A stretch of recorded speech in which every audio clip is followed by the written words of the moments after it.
This video is a behind the scenes look at my Justin Bieber Burn Baby Burn video. There's some very simple film techniques behind this very simple video. The stage was made from a Mega Bloks construction crane set. I added some tiny lights and 2 LED torches as stage lighting. All of this stuff was held together and held up with blue tack. My Justin Bieber minifigure hairpiece came from an Oxford camper van set. One minifigure has Bieber hair. Another aspect to this tiny set is the pyro firing area where the mad pyro sits. Overall, this is a very basic little set. There's nothing complicated going on here, and anybody who knows my videos will know clearly that I can't stand anything which is complicated. My audience of LEGO minifigures is certainly as important as Mr. Bieber on stage. I wanted to make sure they had plenty of colour and movement, which gives me heaps to pick up from when I need cutaways from the main stage. These cutaways help me get around the fact that I'm actually showing a whole bunch of scenes which are all very similar.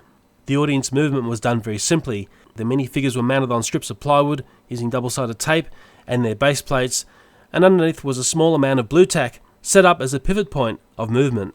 Then it was just like playing a 3-keyed piano. The audience can dance to Bieber all night long. And while we're speaking about the audience, another important aspect to them is the interactive lighting I use to simulate the lighting generated from the pyro on stage. Interactive lighting is something many young filmmakers fail to do when adding in CGI effects to their videos. I do interactive lighting like this because the light generated from the pyro is in fact very brief in time. Doing it from a known light source, I get a far better end result.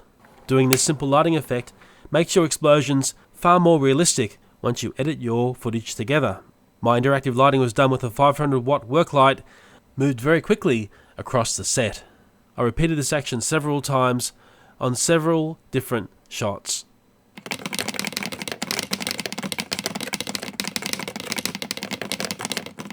Like in so many of my little epics, I've shot far more than I actually need to show in the video.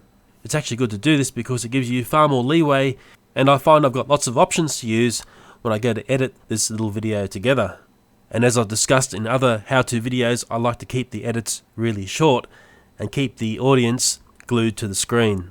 This video also conforms to the very simple formula of having a beginning, a middle and an end, and it's something I like to adhere to all the time. And on the topic of the end scene, here's the set I used. It's a custom section of the LEGO Fire Station set I reviewed a little while ago. I added some extra walls and some floor, a bandaged patient, and a bunch of other little details which really define the strength of the LEGO system. For me, these little bits of set dressing are really important and they're so easy to do. Because nothing is locked down, I can easily remove a piece of LEGO to get the shot that I require on this tiny set. I'm very sorry, but I can't discuss how this miniature pyro is done. If I did, it would fly in the face of the rules of the terms of service of YouTube. One thing I don't understand is some YouTubers can put up videos of playing with fire, stunts, hacks and pranks and not get flagged. So what's this telling me about YouTube? Are we dealing with two totally separate sets of rules for YouTubers? If you know anything on this subject, I'd love to hear what you've got to say. Enjoy the pyro and thanks for watching.